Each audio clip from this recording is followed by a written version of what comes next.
Bom dia. Bom dia. Uma alegria imensa nos encontrarmos na casa de Meimei nesse início de ano para entendermos o convite que nos fora feito há 2000 anos pelo Cristo. Segue-me ainda hoje. Está lá em Mateus, o que nós vamos refletir hoje, Mateus 19:16, está também em Lucas, está em Marcos. É a parábola do jovem rico. Ele era um jovem abastado. Ele herdara dos pais um palácio. Esse palácio se erguia na colina de Acra. Seus servos o amavam, o serviam com lealdade e atendiam todos os seus desejos. Ele habituara-se a dormir em seu leito de ébano, de marfim, e permitia a ele devaneios. Ele dava vazão a muitos sonhos. E quantos sonhos, quanto jovem, ele tinha. Ele amava as corridas de bigas, de quadribigas, aqueles aplausos do povo. Conduziam ele ao verdadeiro êxtase. Ele se via então nesses devaneios entre a multidão, aplaudido, recebendo as flores quando da vitória. Então ele tinha sonhos, sonhos que fazem parte da juventude. Ele sempre vendo-se entre a multidão, porque realmente ele fazia essas corridas. Mas lá na sua residência rica, ele possuía taças de rica ornamentação. Nessas taças ele bebia vinho, não eram quaisquer vinhos. Eram vinhos gregos, vinhos latinos, louros, rubros como a aurora. Tinha arcas. As arcas eram abarrotadas de pedras raras, de diamantes, de rubis, de safiras, de pérolas, enfim, joias sem conta. Ele era detentor de rebanhos, de muitas vinhas. Em Betânia ele possuía outro palácio, onde ele costumava receber os seus amigos. Ele, como nós hoje, já naquela época, cuidava do corpo, gostava das massagens com óleos, vestia-se com tecidos de linho leve. Então nele tudo respirava juventude, beleza, glória. Entretanto, embora para nós parecesse que nada lhe faltasse, ele sentia sede de paz. O vazio estava no seu coração. Vez ou outra a melancolia o abraçava. É como se depois daquelas vitórias, daqueles banquetes, das comemorações, das honrarias, de todo aquele mármore, o marfim, as joias, tudo lhe parecia frio, gélido. Ele ansiava pela paz. Mas como conquistá-la? E onde buscá-la? Naquele cair de tarde, quase noite, onde os raios do luar já dançavam aí sobre a terra, o príncipe busca o rabi. Jesus acabara de abençoar as crianças quando este moço rico se aproxima. E o encontro fora singular. Lembrava como se fosse assim o eclipse solar ao nascer do sol. O vale tinha se prostrado aos pés da imponente montanha, e ele cheio de ansiedade, porque imaginemos nós se fôssemos encontrar o Cristo. Ele indaga a Jesus: bom mestre, o que devo eu fazer, praticar, para alcançar a vida eterna? E o diálogo deve ter ocorrido mais ou menos assim. Jesus devolve com uma outra pergunta: por que me chamas bom? Bom somente o é o Pai. A tua pergunta eu respondo: cumpre os meus mandamentos. Isso é, não adulterarás, não matarás, não furtarás, não dirás falso testemunho, honra teu pai e a tua mãe. E diz o jovem: tudo isso eu tenho observado, mesmo na mocidade. No entanto, eu sinto que isso não me basta. Surdas inquietações me atormentam. Labaredas de ansiedade me consomem. Falta-me algo. Então, propõe a luz do mundo. Vende tudo que tens. Reparte entre os pobres. Vem e segue-me. A proposta penetrou como um punhal bem afiado. Onde já ouvira aquela voz e aquele olhar que agora o fitava, cujos olhos pareciam duas estrelas engastadas na face pálida. Que doce magnetismo! A ordem, a meiguice daquele homem ecoava no seu espírito. Ele era uma águia e ele desejava alcançar as alturas. E o Rabi agora dizia como utilizar as asas para voar mais alto. O rapaz ficou mudo por alguns instantes. Os lábios parecia que nada saíam até que ele vence a resistência e murmura: Senhor, deixa antes que eu vá competir em Cesareia. Eu disputarei os jogos, eu colherei os louros da vitória para Israel. Depois eu voltarei. Não posso esperar, disse Jesus. Hoje é o momento para ti. Esta é a hora, nem amanhã, nem mais tarde. Agora o jovem parecia que não conseguia conectar as ideias e fala então rapidamente num jorro de palavras. Mas eu adquiri recentemente 4 partes de cavalos soberbos, brancos, velozes como dardos. Paguei uma fortuna para eles, o preço de uma casa, 700 denários. São eles que conduzirão a quadriga no circo em Cesareia. E eu guardo a certeza de que eu serei vencedor, porque contratei escravos para me treinar. A voz do divino pastor interrompe esse jovem. Dá-me a ti próprio, e eu te oferecerei ventura sem limite. Eu quero, mas... Agora pela mente passavam aquelas cenas dos seus sonhos, das glórias, da conquista. Ele esperava, ele ansiava pela vitória. Tantos esperavam que ele vencesse. Israel seria honrada com o seu título. Sim, ele podia renunciar aos bens terrenos, mas o tesouro da juventude, as riquezas, a vaidade, atendidos, caprichos sustentados, mas seria necessário renunciar a tudo? A águia desejava voar, mas as asas estavam quebradas. Recorda-se o jovem que os amigos estavam já o esperando, com a festa, com o banquete já montado. Então ele diz para Jesus: não posso agora, perdoe-me. E se afastou a passos largos, subiu aquela encosta da montanha e ainda deu uma olhadinha para trás, vacilou uma vez e viu a figura do mestre desenhando-se agora já nos raios do luar. Luz, pura luz. Indecisa, a alma do jovem parecia um pêndulo oscilante. A águia ainda tenta alçar voo, mas o peso do mundo o retém no solo. Ele se decide, com passos largos, agora quase a correr, desaparece à noite. E os evangelistas, então, Mateus, Marcos, Lucas, narram esse episódio e dizem como Jesus se retira daquele instante triste, pesaroso, e nem podia ser diferente, porque fora dado àquele jovem a oportunidade de se precipitar no oceano do amor, e ele preferia agora as areias movediças, as areias vãs do mundo. Uma semana depois, preparavam-se as bigas, as quadribigas. Era a importante competição em Cesareia.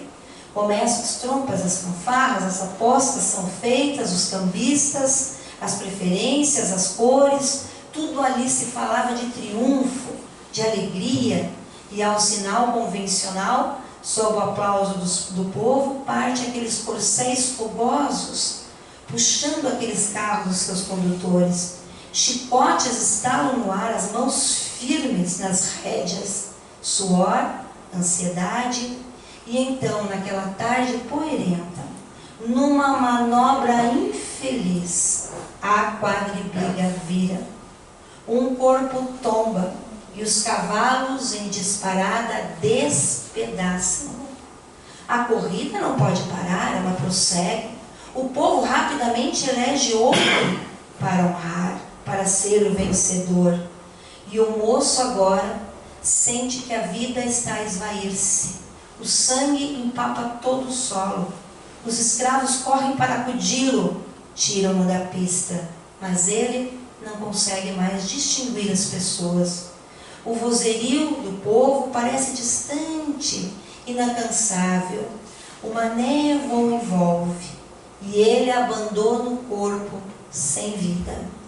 2 braços amigos o acolhem e na acústica da alma ele escuta: vem, segue-me, ainda hoje não posso esperar. A águia demoraria muito tempo para alçar o voo às alturas que sonhava, porque os séculos se dobrariam. E o moço rico, que não ouviu o convite como nós temos a oportunidade de ouvir hoje, teve pela reencarnação de voltar muitas e muitas vezes no cenário do mundo, até conseguir o seu intento. Graças ao Espiritismo, a essa doutrina consoladora e reveladora, através da mediunidade, nós podemos saber esse desenrolar dos fatos, porque se nós ficássemos só com os evangelistas, nós iríamos até um pedacinho só da história. Então, através da mediunidade de Valdo, depois nós vamos ver também quem foi esse espírito. Mas qual a lição que essa passagem nos traz? Esse encontro do jovem rico, do moço rico, se traduz num convite de Jesus para refletirmos sobre os valores que nós elegemos para centralizar as nossas vidas. Mas merece destaque todo o movimento que este jovem faz para ir ao encontro de Jesus. Afinal, se nós analisarmos, ele era jovem, primeiro ponto. Ele era rico.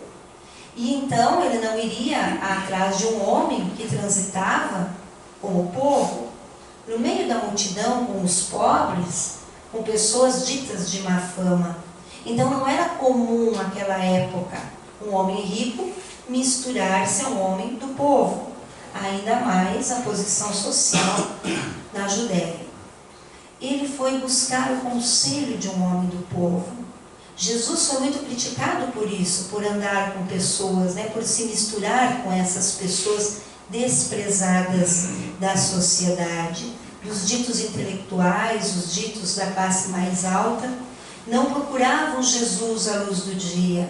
Colocavam, como sabemos, capuz para procurá-lo ao cair da noite, ou como fez Nicodemos, já ao cair da tarde, para que não fosse reconhecido. O moço rico vence toda essa barreira de preconceitos. Busca Jesus em plena luz do dia. E isso diz para nós quantos conflitos ele carregava, a ansiedade que ele tinha, o coração vazio que estava. Nós também muitas vezes assim atendemos pessoas na casa espírita, no atendimento fraterno, pessoas que vencem os maiores preconceitos, que dizem que há um tempo não passavam nem à frente na calçada do centro por ter preconceito, mas em determinado momento da vida é quase que obrigado, arrastado a buscar ajuda. Graças a Deus lá tem a casa espírita. Então ele chega diante do mestre e faz aquele questionamento: bom mestre, que devo fazer para conseguir a vida eterna? E o sentido dessa pergunta do moço rico vai apontar nessa necessidade dele de conseguir paz, mas ao mesmo tempo nós percebemos que ele estava preocupado com tudo que tinha em conseguir a vida eterna. Jesus penetra o íntimo olhar dele e pergunta: por que me chamas de bom? Bom não é senão Deus, o Pai. O mestre, que é toda bondade, não aceita o título de bom. Transfere para Deus. E ele convida o jovem e todos nós que sofremos a buscar primeiro a Deus. Então, se Jesus, o ser mais perfeito na terra, não aceita o título de bom, em geral nós, com a nossa miséria moral, qualquer feitinho a mais que a gente faz, a gente já se intitula bom. Nós nos consideramos bons muitas vezes porque fazemos algo um pouquinho acima dos demais, na família ou na sociedade, sendo que isso é nosso dever. Isso é uma postura enganosa para alimentar, para agradar o nosso ego. Por isso é que Jesus, nessa passagem, nos convida a refletir sobre esses movimentos de auto-engano que nós realizamos para vitalizar virtudes que muitas vezes não temos. O Mestre nos convida, como ele disse na prece, a despertar a consciência, a reconhecer a nossa verdadeira condição moral. Não somos bons, nem melhores que os outros. Bom só é Deus. E em seguida Jesus vai responder ao moço: se queres ganhar a vida eterna, guarda os meus mandamentos. Honra teu pai e tua mãe, não dirá falso testemunho. Enfim, nós conhecemos os mandamentos. E o moço responde também surpreso, que ele também os conhece. Não só conhece, como guarda os mandamentos. Então ele acrescenta algo mais, Então o que me falta? A pergunta vai denunciar que mesmo guardando esses mandamentos como mandava a tradição, ainda assim ele não se encontrava pleno do ponto de vista espiritual. E essa também é uma imagem muito comum nos nossos dias.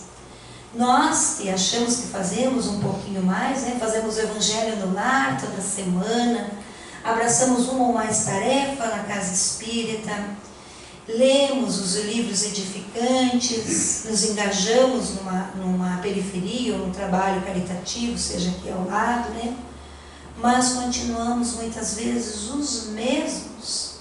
O velho orgulho, a velha vaidade, o velho egoísmo, o velho ciúme a nos comandar.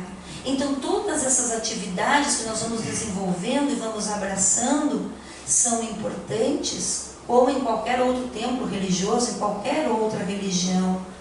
Recebermos o passe, essa benesse, daqui a pouco nós vamos receber, tomar a água fluidificada, abraçar o trabalho de socorro, mas só isso não basta para a nossa elevação espiritual.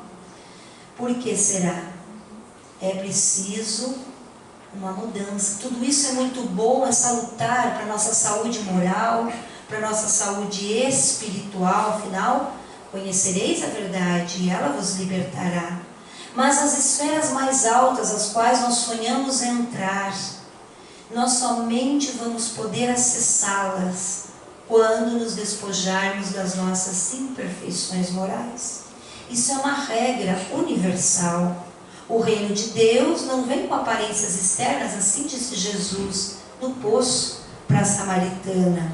Então só o despojamento das nossas imperfeições morais vai nos elevar.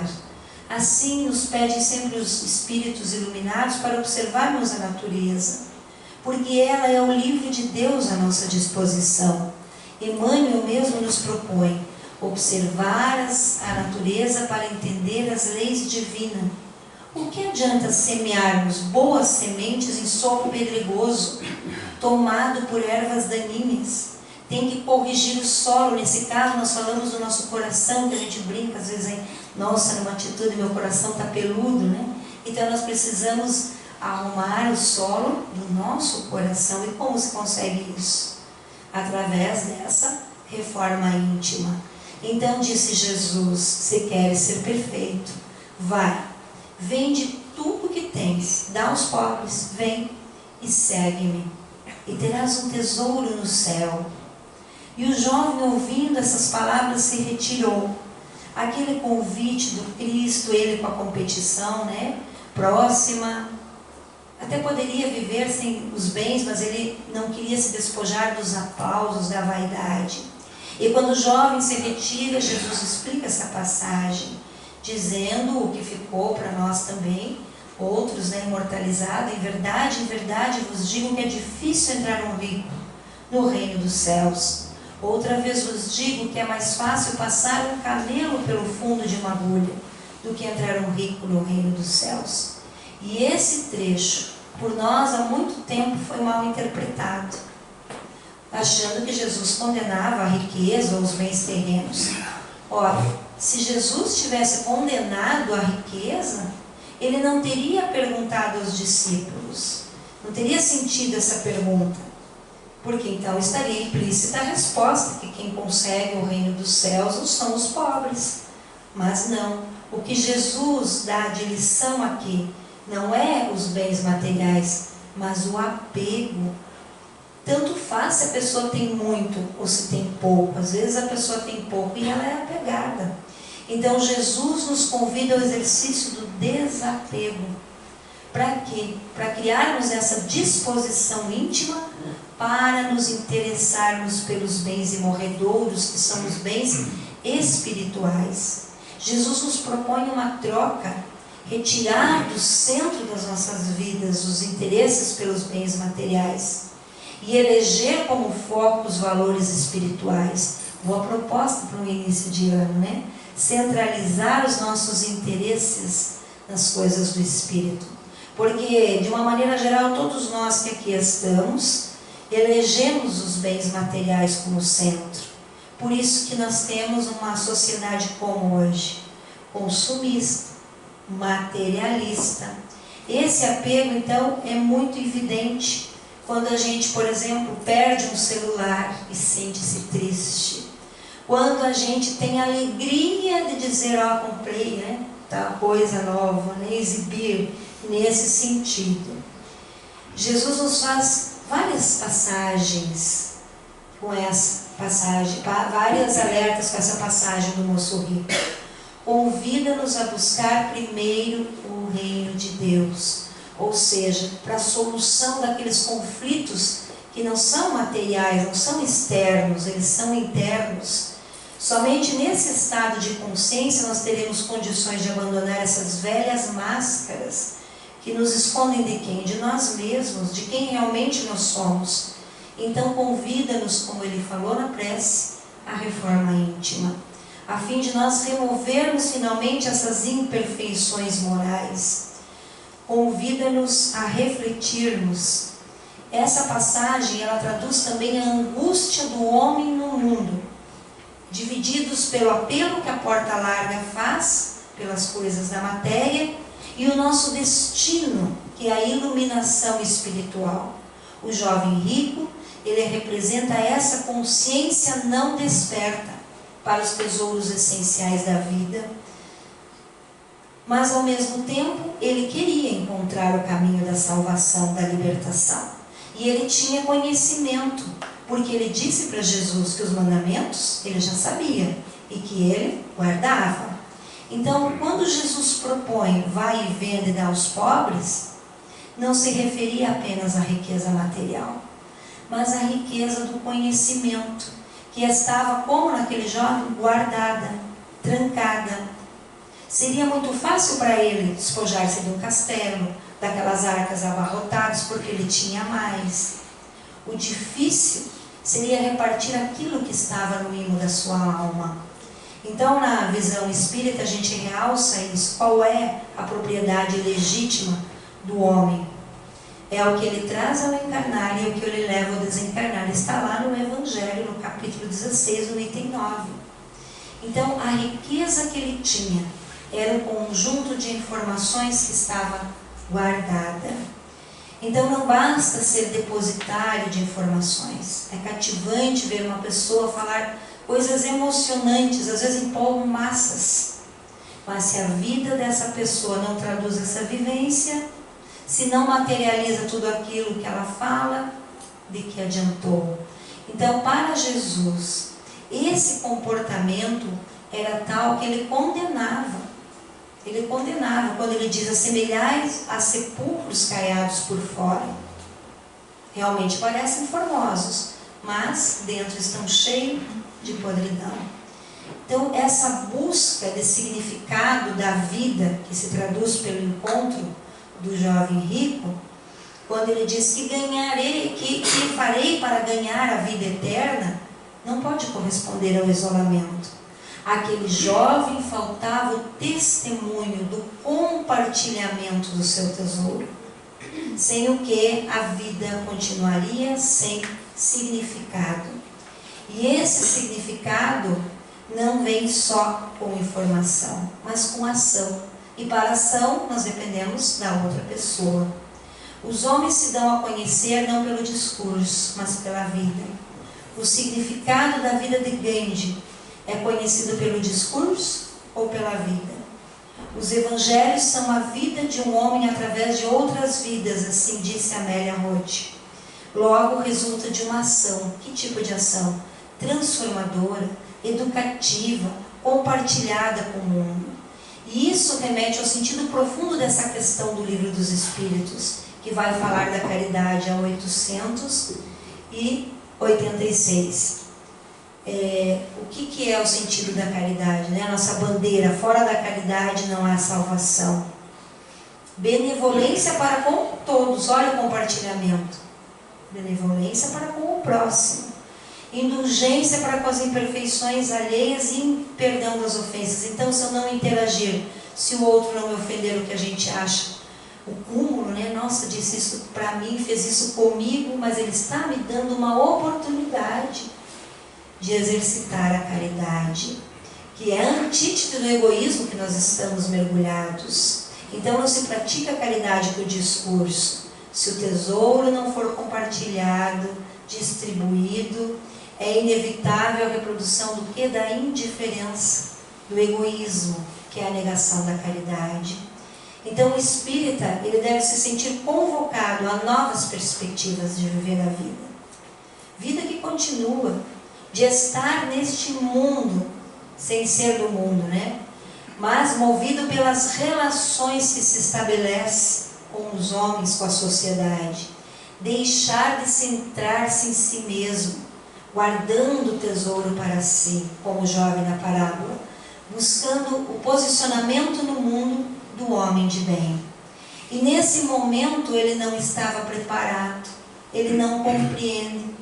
Ele se deixa levar pela porta larga do engano, da fama, do aplauso, do poder passageiro.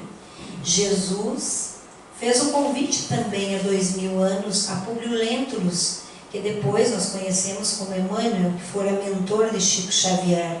Quando ele procura o Cristo por causa da sua filha enferma, Jesus também diz a ele: pode me seguir hoje ou daqui milênios. Assim se deu um jovem rico, que não entendendo a esse apelo, retornaria na cena terrestre, via reencarnação, por diversas vezes. E aí, no ano de 1615, ele reencarna mais uma vez, depois de tantas reencarnações, após aquele encontro, e desta feita na Espanha. E na fase adulto, o jovem rico vem para o Brasil. Naquela época, Portugal e Espanha desejavam dominar a colônia brasileira. E o rei de Portugal envia ao Brasil o padre Antônio Vieira. E o rei Felipe IV da Espanha resolveu enviar também alguém que estivesse à altura do padre Vieira. E ele envia Fernando Miramês de Ovídio, um intelectual que dominava várias línguas, que entendia da flora e da fauna. Eis o jovem rico de volta, agora na personalidade de Miramês.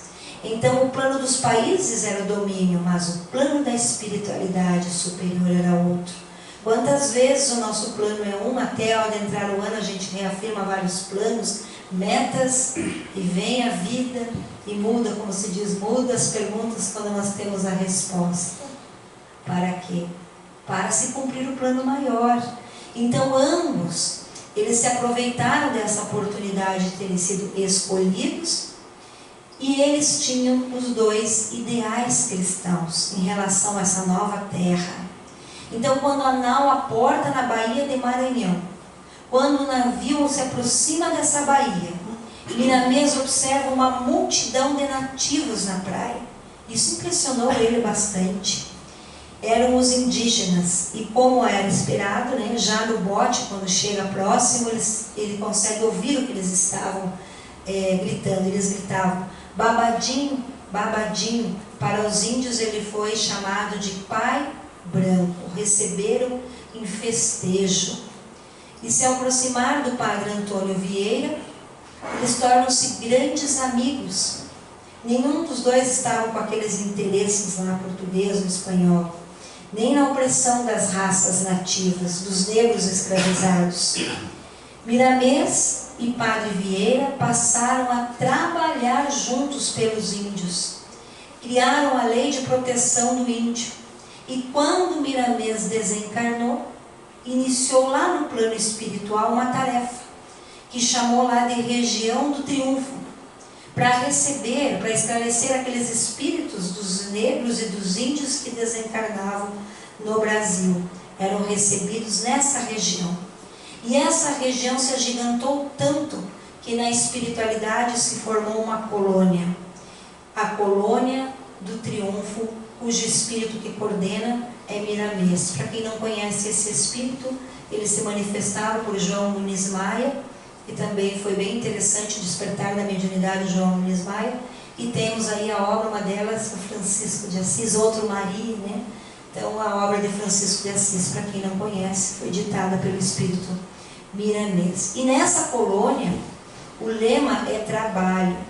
No último capítulo do livro, Além do Ódio, é citada essa construção dessa cidade espiritual. E eles citam que veio do altiplano, quer dizer, de planos mais elevados, engenheiros siderais, que se reuniram para projetar, para materializar essa construção, essa cidade. Então nós vemos aqui o plano da espiritualidade. Então, ao reforçarmos os nossos planos e metas para 2020, coloquemos-nos em prece ou no nosso evangelho para perguntar ao Senhor: o que queres que eu faça? Para finalizar, Francisco de Assis, aí desse livro, né? Francisco de Assis, o espírito é Miramês, que é o jovem rico, agora sabemos. Não lutes por pátria, por religião ou por filosofias transitórias. Luta para implantar o amor, a fé e a caridade.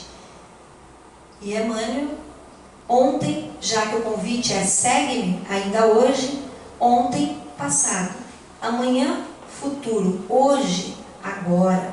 Ontem foi, amanhã será, hoje é. Ontem, experiência adquirida, amanhã, lutas novas. Hoje, porém, é a nossa hora de fazer e de construir. Temos aí o ano inteiro pela frente, essa existência toda, que nós projetamos no plano espiritual, que ela sirva como se fosse hoje esse encontro do jovem rico com Jesus, mas diferente dele. Nós não vamos desperdiçar essa oportunidade. Vamos seguir rumo à porta estreita, e mesmo que os nossos pés estejam sangrando nessa hora de transição, nessa hora difícil de testemunhos, nós vamos vencer e vamos chegar ao plano espiritual muito melhor do que quando aqui nós chegamos com o nosso projeto, porque chegaremos vitoriosos finalmente, não como o moço rico queria sobre o mundo, os aplausos do mundo, mas vitoriosos sobre nós mesmos. Muito obrigada e um feliz ano novo para todos vocês.